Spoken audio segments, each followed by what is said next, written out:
स्वर्गवासी संतोष देशमुख यांचं कुटुंब आज भगवानगडावरती जाणार आहे आणि तेच भगवानगडासाठी जाण्यासाठी जे आहेत ते या ठिकाणाहून ते आता थोड्याच वेळात रवाना होणार आहे। या ठिकाणी स्वर्गवासी संतोष देशमुख यांची कन्या वैभवी देशमुख, चिरंजीव, त्याचबरोबर त्यांचे बंधू धनंजय देशमुख हेही या ठिकाणी आता आलेले आहेत। त्यांनी सुरुवातीला स्वर्गवासी संतोष देशमुख यांच्या प्रतिमेला पुष्पहार घातला आणि त्यानंतर जे आहेत ते हे सगळं हे जे आहे ते रवाना होणार आहेत। आज 55 दिवस पूर्ण झाले आणि त्यानंतर असे भगवान काय आज भगवानगडावर जाणार आहेत, नेमकं काय मागणी म्हणजे आम्ही तिथे आज दर्शन घेण्यासाठी जातो आणि जे नामदेव शास्त्री आहेत त्यांचं जे वक्तव्य आहे ते ऐकून म्हणजे आम्हाला म्हणजे कुठेतरी दुःख वाटतं, कारण की त्यांनी म्हणजे दोन बाजू ऐकून घेतल्याशिवाय त्यांचं ते वक्तव्य म्हणजे करू नये असं आम्हाला वाटतं। कारण की जो न्यायाधीश आहे तो सुद्धा म्हणजे वकिलांच्या दोन बाजू ऐकतो आणि नंतरच त्यांचं मत मांडतं, म्हणून ते आम्हाला दुःख वाटतं। आणि ते जे म्हणतात आरोपींना आधी हाणमार करण्यात आली, ते आरोपी जे आलते ते पण खंडणी मागण्यासाठी चालते आणि त्यांना फक्त म्हणजे त्यांनी आमच्या दलित बांधवांना हाणमार केली म्हणून माझे वडील अडवण्यासाठी गेले तर त्यांच्यावरच उलट हाणमार झाली।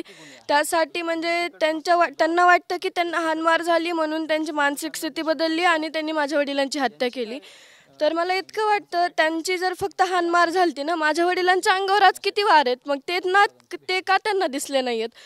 त्यांचं तर रक्त सांगाळं होतं, त्यांच्यावर किती वार झाले, त्या एक चापटीच्या नंतर म्हणजे त्याच्यावर किती घाव झालते ते का त्यांना अगोदर दिसले नाहीयेत एवढं वाटतं।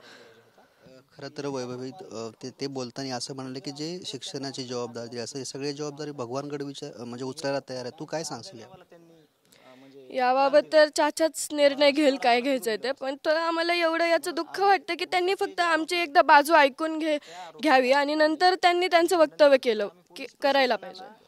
आता तुम्ही भगवानगडावरती निघाले आहेत, सुरुवातीला काय मागणी असताना तिथे जाऊन कुणाला भेट घेणार आहेत, नेमकं काय? आम्ही तिथे त्यांना भेटण्यासाठी जाणार आहोत।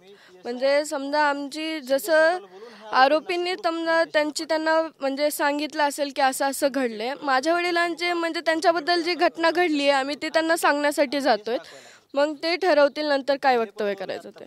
आता कोण कोण सोबत आहे तिथे जायला भेटण्यासाठी? मी, चाचा, छोटा भाऊ आणि कझन। निश्चितच हे होती संतोष देशमुख यांची कन्या वैभवी आणि हे सगळे जे शिष्टमंडळ असेल किंवा संतोष देशमुख यांचं कुटुंब असेल ते आता भगवानगडावरती नामदेव महाराज शास्त्री यांना भेटण्यासाठी रवाना होत आहे। कॅमेरामन आप्पासाहेब सह मी रमेश चेंडके, TV9 मराठी, मस्साजोग, बीड।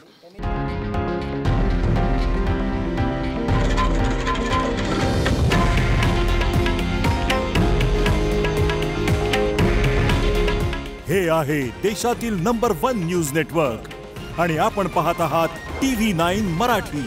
काळजी तुमची, हित महाराष्ट्राचं।